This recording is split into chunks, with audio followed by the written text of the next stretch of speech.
Shalom Bapak Ibu dikasih Tuhan. Saya percaya kita semua dalam keadaan sehat. Dan selamat datang di acara Ngeteh. Apa itu Ngeteh? Yaitu ngobrol teologia. Tujuannya adalah supaya setiap para pejabat di DKI memahami pengajaran dasar GBI yang sudah kita ketahui selama ini. Untuk itu, selamat mengikuti tayangan ini seperti kita menikmati secangkir teh dengan santai. Tuhan memberkati.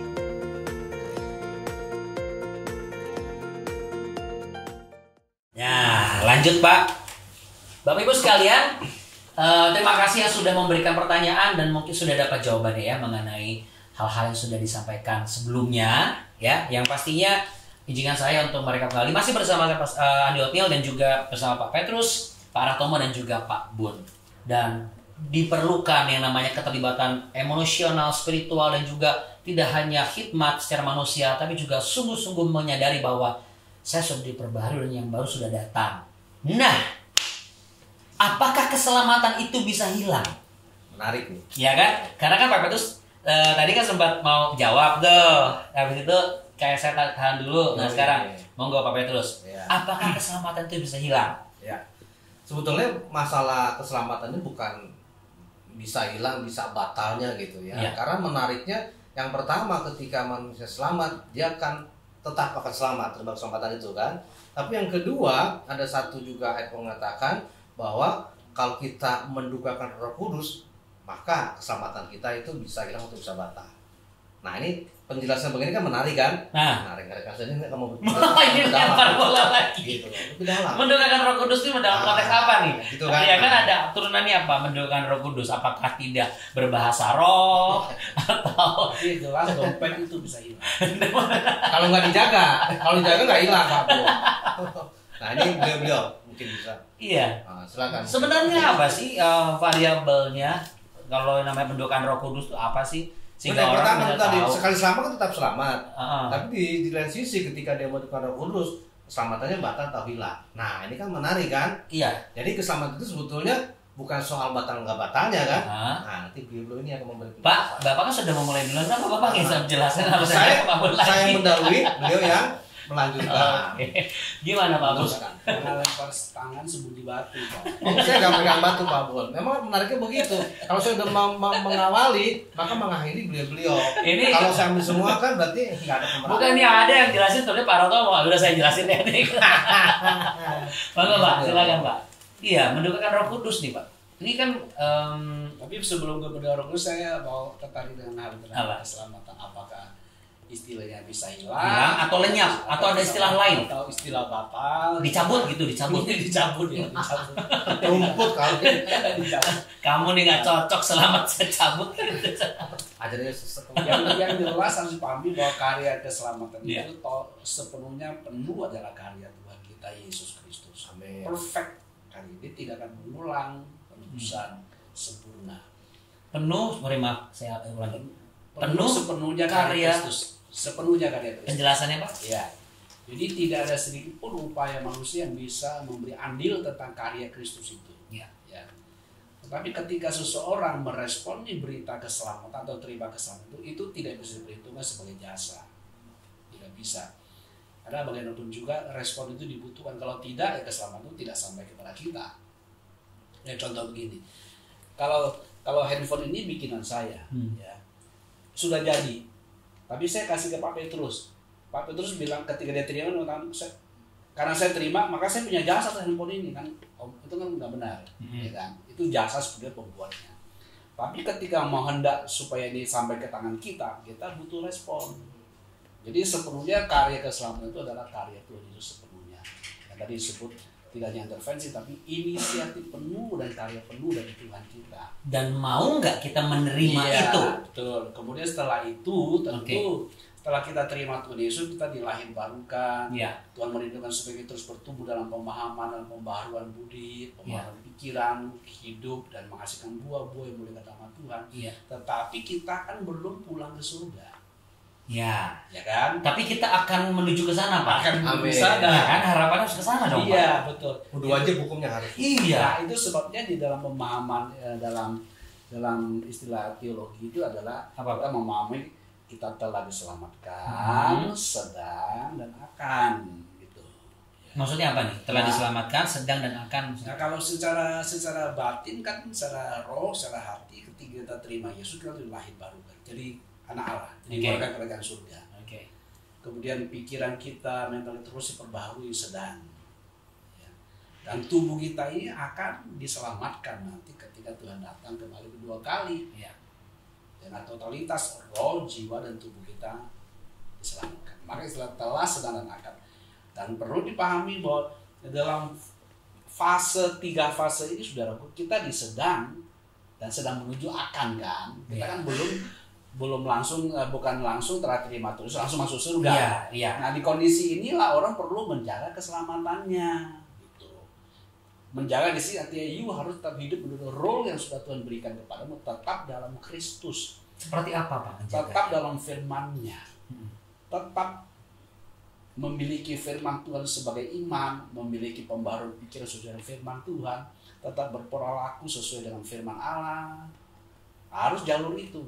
Pak, kalau begitu ada jemaat saya mau nanya gini Pak. Kalau pendeta mah pasti masuk surga semua. Kenal firman Tuhan, nyampain firman Tuhan, dengar firman Tuhan. Makanya paling jadi pendeta begitu. Bisa aja nih Pak Peter. Enggak, tapi maksudnya gini Pak. Ya. Itu sempat juga terpikir saya gitu Pak. Harus saya hidup berantakan jadi pendeta aja di firman surga. Tapi sebenarnya setelah pembicaraan ini saya cuma berpikir sebenarnya enggak juga loh. Karena untuk menjadi seorang hamba Tuhan, apalagi pendeta, pejabat satu organisasi gereja, wah pertanggungjawabannya besar. Menurut saya Apa yang sudah besar? pertanggungjawabannya Oh, besar. pertanggung jawab, tapi jangan lupa mahkota juga besar, Pak. Iya, saya setuju. Sangat makanya kita kekal juga jadi pejabat. Oke, kita mau. Kita mau kan. Nah, makanya bagaimana tuh Pak untuk memastikan bahwa keselamatan ini kan sudah ada kesimpulannya. Artinya bukan dicabut, tapi ini dijaga. Ya. Nah, bagaimana caranya untuk menjaga keselamatan ini? Mungkin ada pengalaman pribadi barangkali yang secara real. Ya, Tuhan sudah berikan anugerah yang luar biasa ya, karya keselamatan melalui pengorbanan Yesus Kristus, dan Iya, itu tanpa ada andil manusia yang Pak Gun tadi katakan, itu mutlak Tuhan yang memberi buat manusia, itu tinggal respon manusia supaya itu tetap kita terima itu keselamatan yang kelak nanti ya, nanti setelah kita meninggalkan dunia ini, ya kan, kita harus tetap hidup di dalam Kristus tadi ya, hidup dalam Kristus, dalam firman-Nya, kan gitu. Yang tadi saya katakan dalam Efesus 2 ayat 10 tadi, kita ini buatan Allah, diciptakan dalam Kristus Yesus untuk melakukan perbuatan baik. Ia mau supaya kita hidup di dalamnya. Artinya tetap di dalam Kristus terus. Jangan sampai kita di luar Kristus. Apapun yang kita lakukan, apapun yang kita kerjakan, harus tetap di dalam Kristus. Jadi indikatornya adalah stay in Christ. Ya, seperti itu mengatakan kalau ranting pokok anggur tidak tinggal pada pokoknya, ya kan, dia kan jadi kering dan dipotong, dibuang. Gitu. Ya, jadi mesti ada rule yang harus kita ikuti. Tapi Pak, firman. saya pernah dengar juga nggak sih Pak? Oh, di neraka paling banyak pendeta tuh. Nah ini gimana? Berarti mereka belum udah survei belum? Iya, saya kan pernah ke sana tuh. Saya juga bingung kok bisa begitu. Wah, di neraka mah paling banyak pendeta. Habis ngomongnya beda, melakukannya beda. Iya, ini memang gurauan, tapi perlu kita cermati juga ya. Jangan sampai kita menjadi, menurut saya gini, jangan sampai tanpa kita sadari kita menyampaikan apa, tapi kita tidak melakukan seperti apa yang betul. Seperti Paulus katakan, iya. Jangan sampai kita yang memberitakan Injil ini kita sendiri ditolak. Gitu ya. Berarti itu salah satu cara untuk menjaga keselamatan itu. Ya, itulah maksudnya. Kalau kita sudah percaya Tuhan Yesus, tetap hidup dalam kepercayaan itu. Dengan mindset yang tetap diubahkan, dengan esensi hati yang tetap mengakui firman Allah yang telah berbuat bagi kita. Jadi intinya ketika seseorang kenapa bisa hidupnya berbeda dengan apa yang Tuhan katakan, dia itu tidak mengakui apa yang Tuhan katakan. Sehingga dia tetap mempertahankan identitas yang lama, pemahaman yang lama, mindset yang lama. Inilah yang membuat dia bertingkah laku tetap hasilnya lama. Sebab bagaimanapun seseorang bertingkah laku itu tergantung isi hati dan pikirannya. Kalau hati isi pikiran adalah firman dan roh Allah, menguasai dia, maka pola lakunya itu pasti sesuai dengan firman. Berarti ada buah-buah nyata, Pasti. dari keselamatan yang dia terima itu. Karena kalau sampai di titik tadi tuh, keselamatan itu adalah karya Allah sepenuhnya. Jadi mau nggak kita terima, kan gitu. Masalah penerimaan, kalau kita terima, maka kita terima tuh karya Allah. Dan setelah kita terima, kita jaga. Nah, caranya adalah dengan memaknai dan menyikapi relevan sesuai dengan apa yang disampaikan firman Tuhan. Itulah yang kita lakukan. Jangan sampai kita tertolak dari apa yang kita sampaikan itu. Nah, berkenaan ini Pak Andi, saya tertarik dengan satu hal yang perlu kita pahami. Boleh, Pak. Hebatnya Injil, bedanya Injil dengan Taurat begini, Pak. Kalau Taurat itu selalu berisi dengan sebuah perintah. Itu lakukan, diperhitungkan kepadamu. Okay. Kalau Injil tidak dengan itu. Dengan apa, Pak? Injil itu memberitakan sebuah pernyataan dari Allah apa yang telah diperbuatnya bagi kita dalam Kristus. Kalau you percaya, menerima diperhitungkan kepadamu. Beda. Jadi kalau Taurat itu kalau kamu lakukan diperhitungkan kepadamu. Tapi itu harus continue sampai sebelum kamu mati, sampai mau mati terakhir baru diperhitungkan. Sesungguhnya tidak seorang pun sanggup. Tidak seorang pun sanggup. Tapi bagaimana saya bisa mengalami realita karya Kristus yang hebat yang disebut dengan keselamatan dalam topik besar ini? Yeah. Kita itu butuh mendengar firman Tuhan yang tepat dan benar sesuai Injil sampaikan kepada kita. Itu tentang karya Kristus yang telah Allah perhitungkan kepada kita. Seperti contoh tadi, dia mengatakan, barang siapa ada dalam Kristus Yesus, ia adalah ciptaan baru. Yeah. Dia tidak meminta kita berusaha di ciptaan baru. Nah, ini menarik. Ya kan? Dia tidak meminta kita untuk berusaha menjadi ciptaan yang baru. Atau berusaha menyesuaikan dengan ciptaan baru. Tapi dia memberitahu kita sebuah pernyataan, itulah realita dirimu kalau kamu sudah dalam Kristus. It's your new identity. Yes. Wow, ini legitimasi diberikan secara agung, secara mutlak. Ini mutlak. Ini identitas kamu. Ini loh, prinsipnya begini Pak Andi, ini penting kita pahami. Allah itu menciptakan sesuatu dengan berfirman. Iya. Siapapun atau apapun yang meresponi dia jadi seperti Tuhan firman. Hanya dua kelompok yang seringkali menentang, satu malaikat, dua manusia. Dua ini masing-masing punya free will. Jadi ketika kita menerima pernyataan Injil, Kristus mengatakan kepada kita bahwa kamu setara dan kamu dari ciptaan baru. Atau dia mengatakan kamu tidak hidup dalam daging tapi dalam roh. Roma 8 ayat 9. Sebab orang memiliki roh Allah hidup dalam roh, tidak dalam daging. Tapi ketika dia tidak menerima kebenaran itu, maka dia akan hidup dalam realitas seperti dia hidup ke daging itu. Nah, ini berarti bahwa bagaimana saya bisa mengalami sebuah realita keselamatan real, Injil yang sepenuhnya, tergantung pemahaman dan penerimaan saya yang clear dari Injil yang mengatakan siapa saya dalam Kristus. Kalau bisa mengalami realita itu, bukan kita berusaha menyesuaikan dengan Injil. Apa ada salah satu hal yang salah? Apakah suatu kesalahan menurut saya ketika seseorang, apalagi hamba Tuhan, wah saya harus berpadanan, kan ada firman Tuhan, hiduplah berpadanan dengan Injil. It's effort kan Pak? Ya, berpadanan di sini bukan berarti kamu harus mengusahakan, tapi kamu harus mempertahankan yang sudah diberikan, gitu loh. Karena sudah jelas siapa yang bisa hidup seperti Allah, kan nggak mungkin manusia bisa, ya kan? Adalah konyol ketika setelah kita percaya itu Yesus, kita merasa kita bisa mampu menghasilkan kehidupan yang Allah berkenan kepada Allah dengan kemampuan kita. Ya, karena adalah konyol. Kan sudah terbukti bahwa kita tidak sanggup, maka Allah turun tangan. Sekarang Allah sudah berikan paket yang komplit dalam Kristus.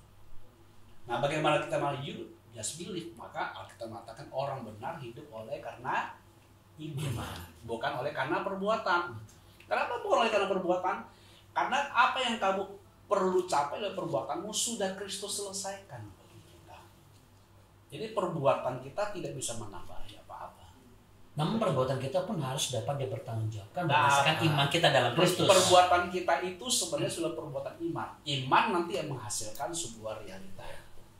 Jadi kita disebut pelaku firman. Apa yang sudah dilakukan oleh Pak Petrus dalam Tahan dulu. keselamatan? Saya ini merespon apa yang kata Pak Bun ya. Boleh. Ini ada sebenarnya ada pertanyaan menarik bahwa orang diselamatkan itu ketika kan dia mendengar firman kan dia dengar, mengaku gitu kan dengan Yesus. Nah, bagaimana mereka ini yang belum sama sekali mendengar firman? Diselamatkan enggak? Apakah diselamat apa enggak gitu? Iya, selamat atau enggak gitu kan. kalau dia nggak diselamatkan gitu kan, nggak adil juga karena dia kan belum dengar. Gitu kan? Iya betul. Ini menarik sebetulnya. Iya betul. Iya Pak. Kayak misalnya popo saya atau saudara saya yang sudah lama gitu. Popo apa ya popo? Emak. Enggak, siapa tahu belum jelas popo tuh emak ya. Mbak Kakung. Oh iya.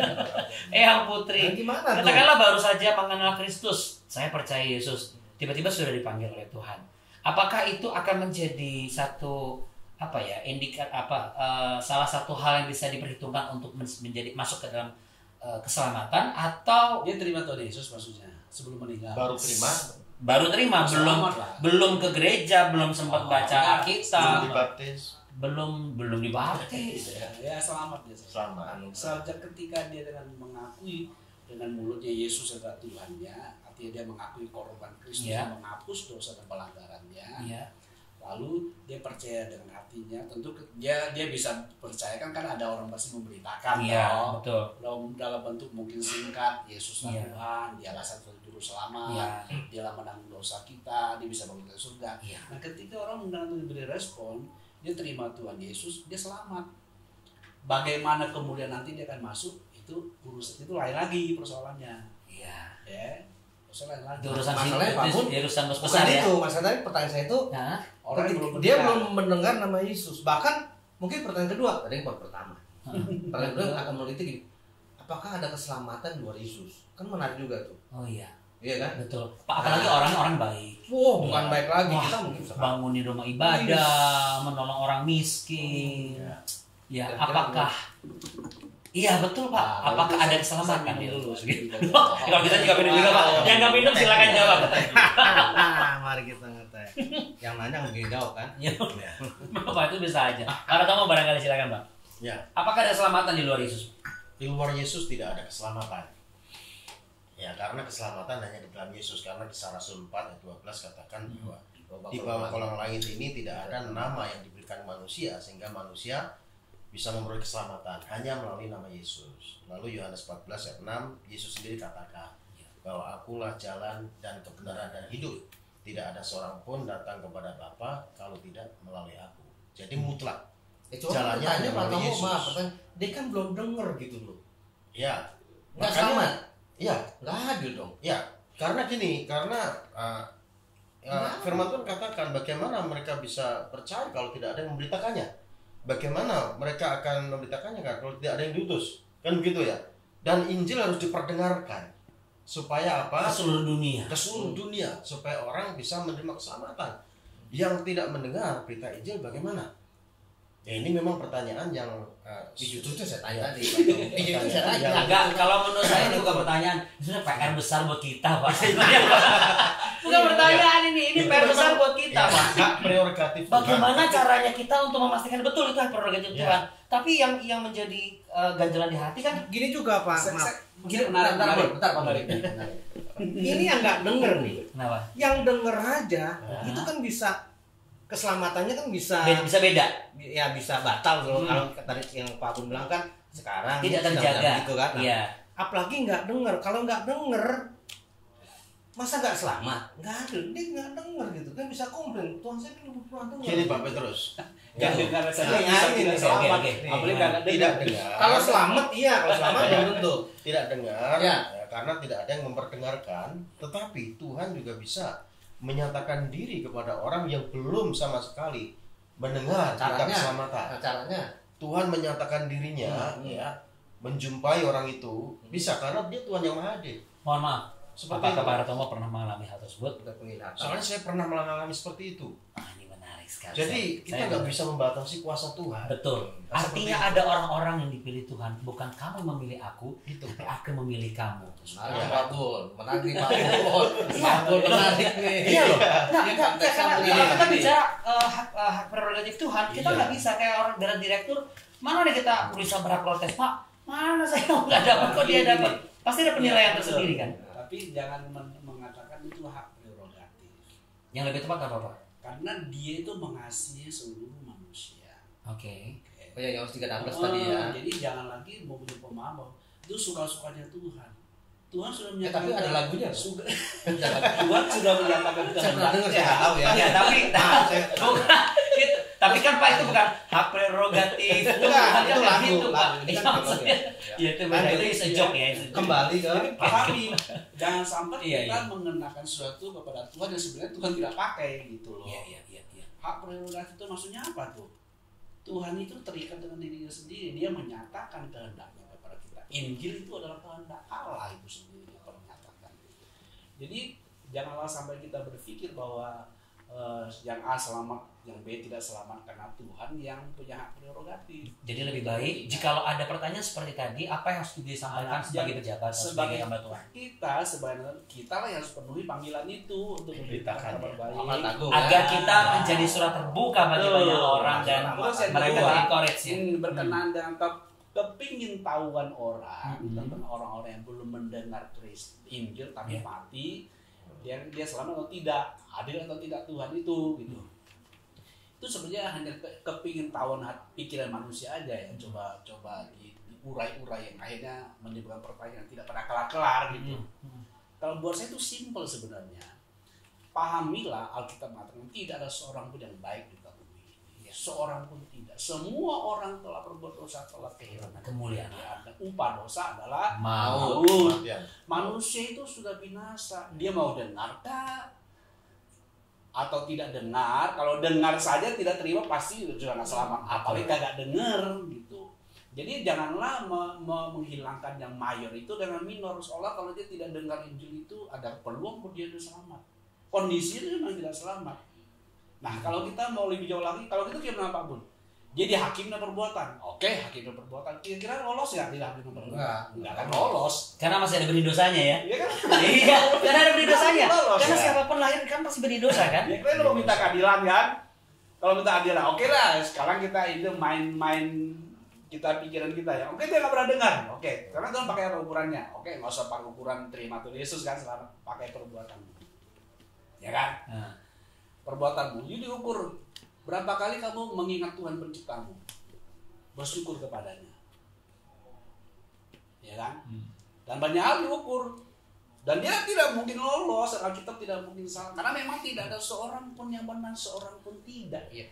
Cuma begini Pak Bun, siap nih cara berpikir saya gitu. Siapa tahu ketika dia dengar, dia bisa menerima. Itu sebenarnya kuncinya di situ.